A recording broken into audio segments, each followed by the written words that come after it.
And we're back, TOAL TiME, WCUR Westchester. It's time for, this is the big moment. This is probably the reason everybody is tuning in right now. He's won 8 Grammys, he has 14 platinum albums, 15 gold albums. He's got 5 #1 hits, and he's sold over 72 million albums worldwide. He's also the co-founder of the legendary A&M Records, and today him and his wife are huge philanthropists, donating millions to music education. It would be very difficult to find a guest with a more impressive resume. Would you please welcome Mr. Herb Alpert? Yeah! Herb, how are you today, Herb? Wow, what an introduction. Well, you know what, you've done so much. You should be I'd like to meet this guy. That's all you. It's really a pleasure to have you, and I know you're probably busy right now. You just released an album back in February with your wife, Lonnie All, who's also a Grammy Award winner, right? Right. The album's called I Feel You. So tell us a little bit about that album and what's on it. Oh, wow, I Feel You. Well, it's just a collection of songs that, we like. Songs that we find ourselves singing in the shower. All right. I'm always in pursuit of trying to take a song that's familiar and putting my own, stamp on it. So that's always been the pursuit for me. That's good. And you're still touring for that album? Well, we're touring and we're doing that album. And there's an album before that called Anything Goes that we're doing. And also some, new songs mixed in. So I'm still having fun playing is the point. It's the thing that gives me energy when I get off stage. Instead of being worn out, I feel like I've been energized. So it's a great feeling. So that's great. The message is follow your passion, everyone. That's great. And how's touring with your wife? That's probably something new for you, right? Well, we've been together for so long because I produced the early Brazil 66 records, right. And Lonnie was the lead singer. So those first albums with Mashkinata, etc., was the experience I had with Lonnie. Then they toured with us for the first several months. Okay. And we became really good friends before anything else happened, so we have a great foundation. Well, that's great. And I've listened to the album. It's real. I'm a huge fan. But I kind of want to go back a couple of decades and, hear about how you started. So, because it obviously takes, a long time and many years to become as successful as you had. So, was there music growing up in your home? Well, my father played mandolin, my mother violin, sister piano. My brother was a professional drummer, and I started playing trumpet when I was 8. 8 years old. Were there any artists that inspired you when you were younger? Oh, yeah, sure. Yeah. I guess, let's see, Harry James was one, Louis Armstrong.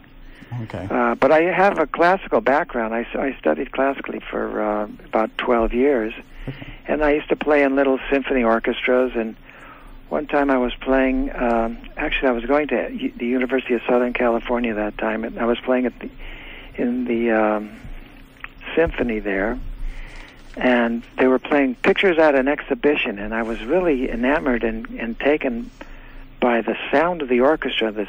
I was like sitting in the back row in the middle section of the trumpet section, and I was leaning forward listening to this incredible, it felt like stereo, like hearing the sweep of the strings, etc. We were playing pictures at an exhibition, and I forgot to come in. My part was there, but I was so caught up in the orchestra that I forgot to do my part. So at that point on, I thought, gee, I think I'm tired of playing other people's notes. I like to just explore my own. That's awesome. And eventually you started recording, if I have this right, in your own garage? Well, I started experimenting in my own garage. I had 2 tape machines. Okay. And when I heard the guitar player, I can't think of his name right now. That's all right. Les Paul. Les Paul. Oh, okay, yes. Awesome. Yeah. Were you all trying to coach me there? We're trying. You got it, though. Yeah, he was multi-tracking his guitar, layering it on top of each other, and I tried doing that with the trumpet, and I came up with this sound that ended up to be, that was the genesis of the Tijuana brass sound. And so you signed with RCA Records back in 1960 under the name, you were vocalist under Herb Alpert. Where did that name come from, Dor? Well, Dory, it was, there was a movie producer by the name of Dory Sherry. I liked that name. Okay. And that contract I had with RCA Victor was all by accident. I went in there with a song for another artist because we had, I had some visibility, of writing the Wonderful World song with Sam Cooke and Lou Adler, and then I did the Jan and Dean record of Baby Talk, and then Alley Oop, and so I kind of had this open door entree onto, when I called the A&R producer at RCA, and I played the song for this artist that I thought would be a good follow-up for her.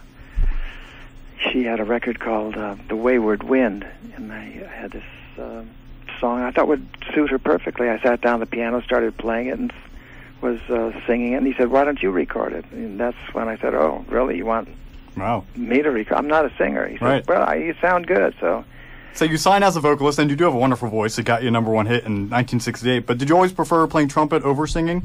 Oh, yeah. I never thought of myself as a singer. You see, this guy's in love with you. This Guy's in Love with You came about because of a television special we were doing for our NBC, and the director asked me to if I could find a song that suit my abilities that he'd love for me to sing. Okay. So I called Burt Bacharach, who happened to be a friend. It's a good friend to have in a time like that. Right. And I asked Burt a question that I asked most writers. I said, "Is there a song that you've written that you have tucked away in your drawer someplace, or you find yourself whistling in the shower?" And he came up with this song. He gave me a demo. It was called "This Girl's in Love with You." Okay. So I played the demo. Loved the melody. I felt I could handle it. And obviously the gender had to be changed, so I called Hal David, who was in New York at the time, and I asked him if he wouldn't mind changing the lyric a little bit to suit the show and my abilities. So I flew to New York. He made the changes, and as I was walking out the door, I asked, "Hey, Hal, is there a song?" I asked him the same question I asked Bert. 2 days later, he sent me "Close to You." I do, birds. Oh, wow. Which was, just a magical time in my career in terms of, how fortuitous. Right. So, that was obviously the door opener for the Carpenters. They long to be close to you. Yeah, and I do want to talk about, A&M Records, of course. But first, how did you form the Tijuana Brass? Well, there was no Tijuana Brass. Okay. There was the Lonely Bull, right, which was a record of musicians of my choice. Actually, remember the old Ventures?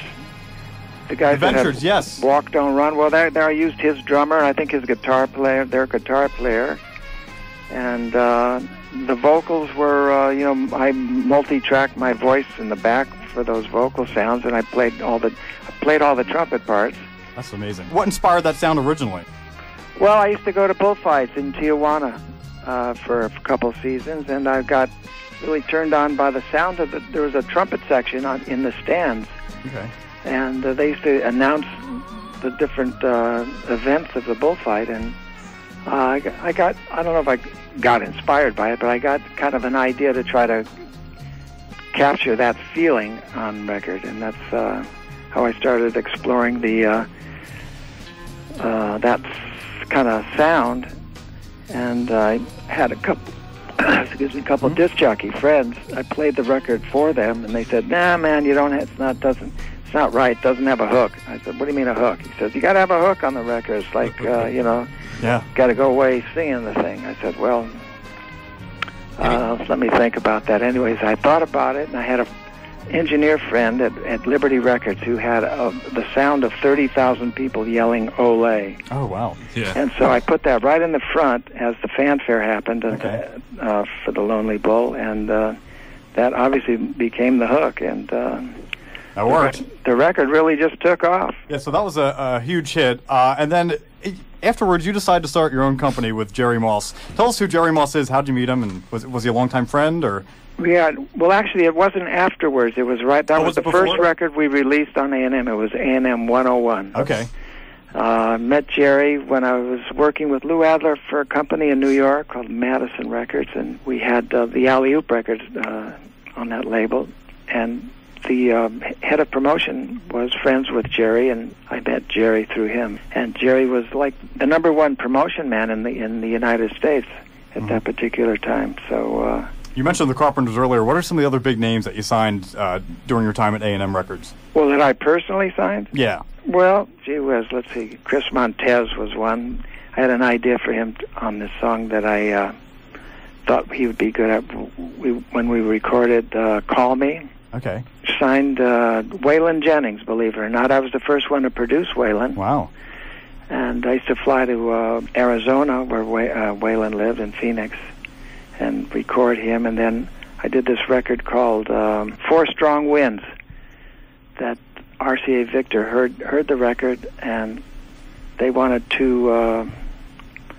They made overtures to Waylon that when he gets out of the contract at A&M, that was Chet Atkins, actually, who made that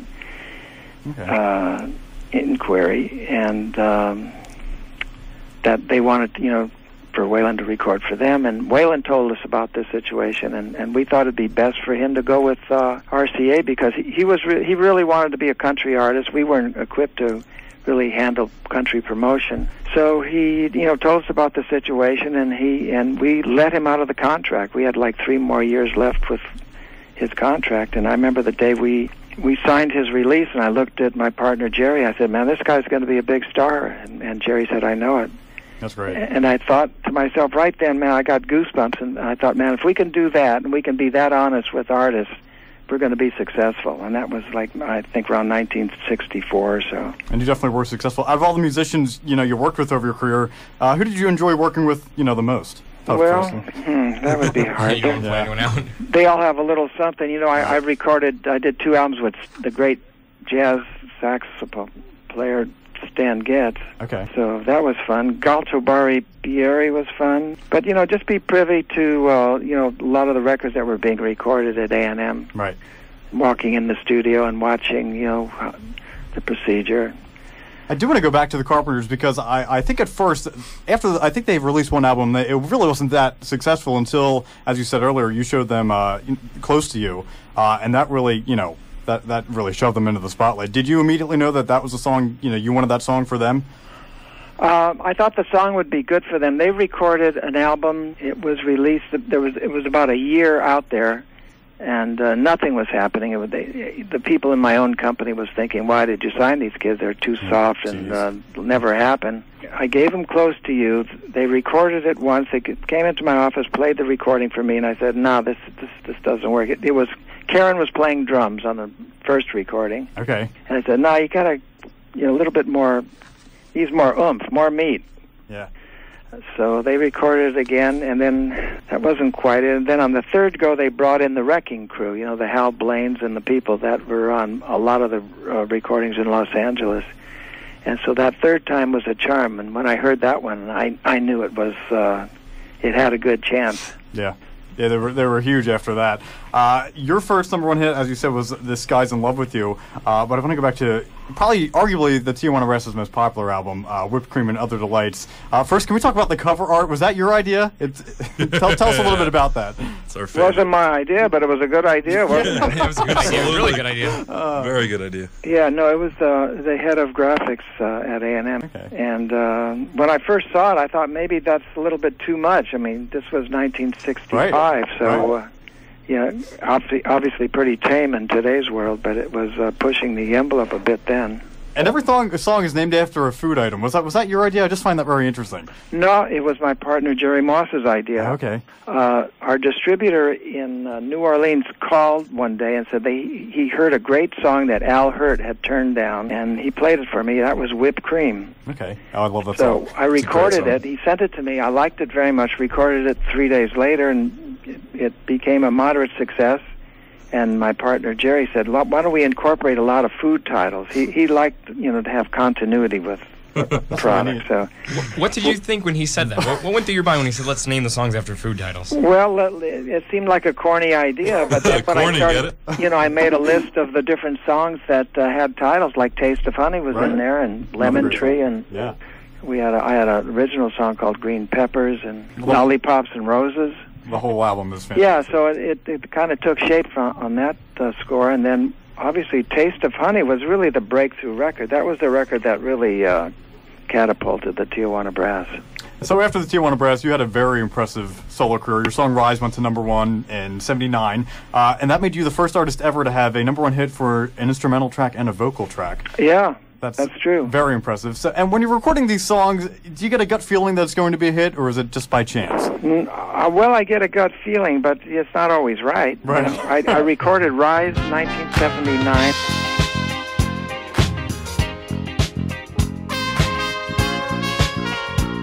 in the studio. It was live. That was recorded with the musicians live, no tracking. It was just me playing on top of the musicians that were playing live at the time. I walked into the control room and listening to the playback, and I got goosebumps. I said, wow, this thing has something. Yeah. And it's got a lot of meat in it, for sure. Yeah, I walked up to the my friend Julius Wechter, who played marimba on it, and I said, Julius, man, I think this could be a #1 record. And he looked at me and says, I hate it. Really? Really? Wow. Yeah. That's incredible. Yeah. Yeah, he was kind of from the jazz school. He didn't like the 4 to the floor, the boom, boom. Oh, yeah, that's great. Many people, if they don't know who you are, I tell them, well, Notorious B.I.G. and his song Hypnotize, and everyone, my age especially knows that song. I tell them, well, that entire rhythm is from a Herb Alpert song, and they really can't believe it. Are you flattered when artists sample your music like that?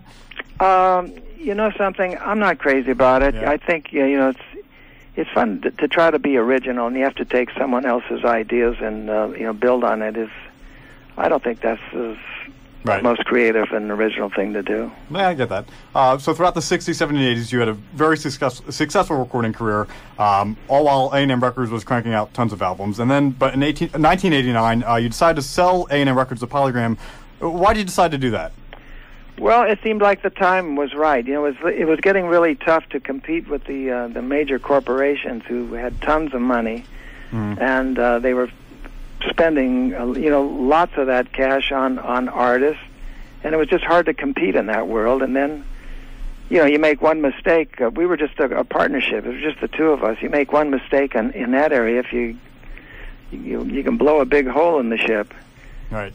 So, and then when the internet started, file sharing and that whole feeling of this could be dangerous, I said, hey, man, maybe it's time to head for the hills. Yeah, so no regrets. It was really perfect timing then. Yeah, it was good timing. And with the money from, selling that, you've given tons back through the Herb Alpert Foundation. Tell us a little bit about that.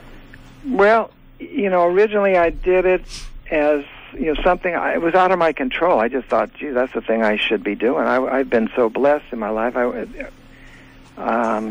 Way beyond, my dreams.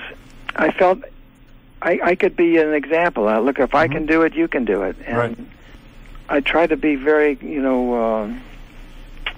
smart with the small funds that I had. It's not the Ford Foundation or the Rockefeller Foundation. I thought if I could do small things really, really well and well thought out and do the due diligence, that we could be really effective. And it's proven that we have really been, over the years, we've done some really beautiful things and supported some great causes. And I'm very high on the creative process. I think all kids should be able and have that experience in the early years. And if they can do that without prejudice, I'm there. It's really great that after all our success, you're giving back. We are kind of running out of time, but we have a great music department here at Westchester University, and I know that there are a lot of music majors listening to this interview right now. What advice would you have for musicians who are, trying to make it? Well, obviously it's not original. You got to follow your passion. Make sure you're doing it for the right reasons. And also stay in school, get a good education, get a good business background. It's getting tougher and tougher out there to, follow your dreams, but it's the only advice I could give at the moment. Well, no, that's great advice. Well, Herb, I really thank you for calling in. I grew up listening to my dad's Herb Alpert CDs. He grew up listening to his dad's records. Your music was the soundtrack at, like, all our barbecues, so I grew up with your music. And I got a radio show about 2 years ago. I started playing your music because I'm such a fan. And I'm always, I love it when people ask, who is this? I like it, because everybody should, experience your music. So thank you so much for taking out the time to talk with us today. Hey, man, it's been a pleasure. Thanks, Matt. Good question. No problem. Herb Alpert, everybody. Hey. All right. Thank you so much. Thanks for coming in. Herb and his wife, Lonnie Hall, released an album back in February titled I Feel You. That album is available now in a store near you or on iTunes, so check that out. You can also go to herbalpert.com for more information. Thank you again, Herb Alpert. Okay, man. Thanks. Thanks. Take care. Good luck.